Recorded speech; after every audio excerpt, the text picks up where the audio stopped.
Hello, everyone. Thank you for joining us today. We are going to interview our instructor, Mia Gwyn. Mia, thank you for joining us. My pleasure. We have a few questions to ask you that students often ask you in class.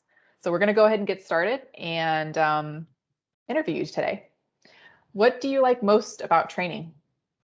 Oh, hands down, I love that light that comes on in their eyes when they get it, especially if it's a complicated topic and we have to work our way through it. That is actually what I call a eureka moment. And I tell my students, hey, please tell me if you have a eureka moment because it's the very reason why I teach. And it's just so satisfying to know that I help someone understand something. That's my favorite part about teaching. Wonderful. How many certifications do you have? I've actually lost track. I've been doing this for oh gosh, over 11 years. So let's see, QuickBooks, Microsoft Office Specialist Master, which means I had to pass a bunch of exams to get that. And not just a bunch of exams, let's say in 2016 or 19, but also because I've been doing this a while, I have to keep getting certifications for each version. Database design, cybersecurity. I could guesstimate, I'd say probably 25 to 30 certifications. Wow, that's impressive. No, I survived them. Don't worry. Which was the hardest to pass? Okay, this might be a little embarrassing to admit. There's an Excel expert level in order to get the Microsoft Office Specialist Master designation that I have. And by then, I had already been teaching for a couple years. So I was like, oh, I don't need to study. I'm just going to sit and ace it like all my other exams. Yeah, that was the only one I failed. And I was teaching Excel. So it humbled me and I had to study and like really uh, work harder at it, but I definitely passed it ever since. So Yeah, I've heard those are the hardest ones. like I looked at it as like, wait, what? I've never heard that term before. What is your real world experience that you can tie to training? Well, there was my prior world. So for example, I was in a startup company and we had to create a call center. So there was a lot of project management coordination. And I think I was always geared towards training ultimately, because even in that company, I was developing online training systems, both internal facing and external facing.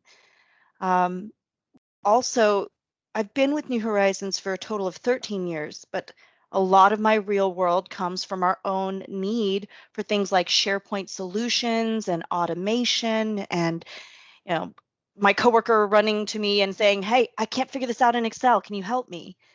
And so I do get just a lot of real world even as I'm in the teaching world. Excellent. Where should someone start if they're interested in getting certified? Oh, definitely talk to one of us.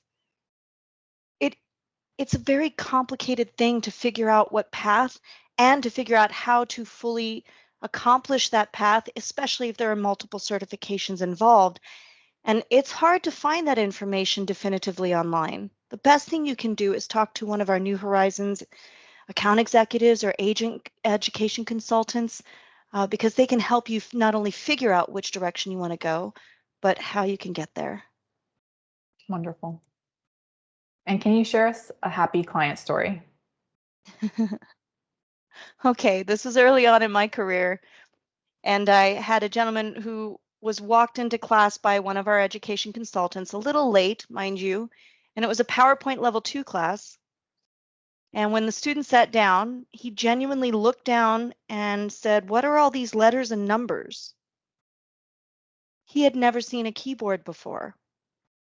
And it was very interesting to see the evolution of understanding because we went from not knowing what a keyboard was, not knowing how to click a mouse, a really hard time seeing where the cursor was and even comprehending what a cursor is. But after about 4 months of taking classes, he was using the computer like a boss.